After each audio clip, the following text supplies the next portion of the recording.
Hey, what's up guys? This is Adam from Lazy Guy DIY, and today we are working on a project actually over the next few days and over a couple videos here.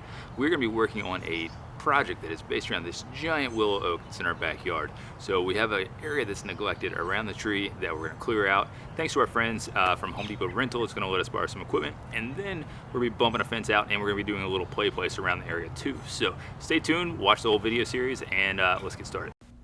And new for this year for Home Depot Rental, you can reserve your tools now online. So head to homedepot.com/rental and you can reserve your tools up to 30 days in advance. That means you can skip the line, go right to the store, and start your project right away, just like this one.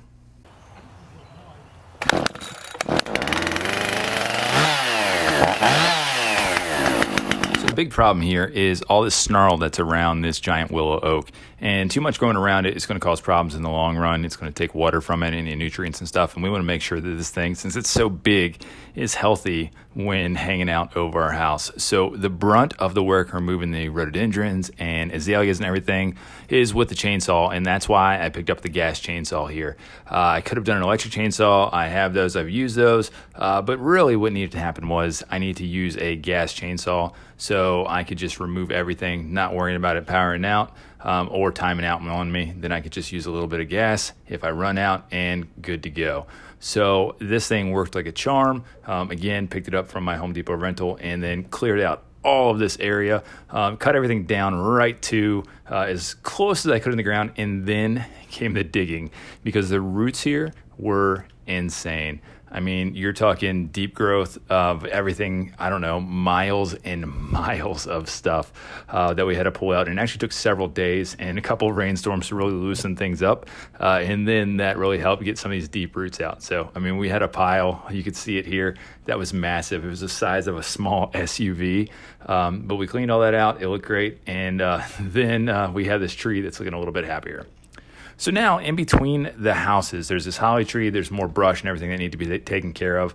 So what I did was I used a little bit of the hedge trimmer, pole trimmer to clean up a little bit around, and then back to the chainsaw again, since it was only myself here and was right between the two houses. I just took little limbs at a time, and that way, when it's time for cleanup later, then I could put it all in the chipper or anything that would fit in the 4-inch chipper. So as you see, cutting things down, my last few pieces here, and this chainsaw was a beast. It never faltered. It was perfect the entire time. So let's cut this last little bit of holly tree here, and then there is so much light in between. We have light showing in our house that hasn't been here since we've lived here. It's probably been decades since they've seen it.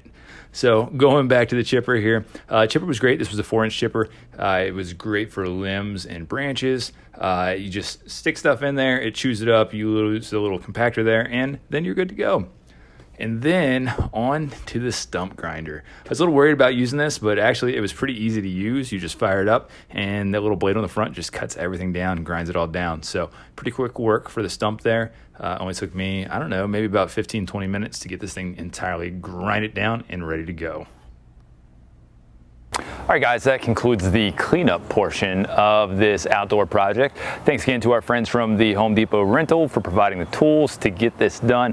It definitely cut a lot of the time this would have taken to do it by hand. So if you need a rental for a project, absolutely check out your local Home Depot and their rental department. They have a lot of great stuff. So stay tuned also, because this is just part one, phase one of this project.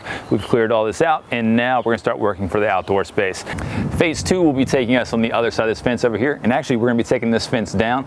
We'll rip this out completely and bump the fence line out another 20 feet, and that'll be going in between the houses here for a little extra play space for the kids. So excited about that. We'll be using Home Depot Rental again for equipment for rebuilding a fence. That means digging fence post holes and everything under the sun that goes along with that. So stay tuned. Make sure you come back, subscribe to Lazy Guy DIY, and also check out for more updates on lazyguydiy.com. Thanks, guys. See you in the next video.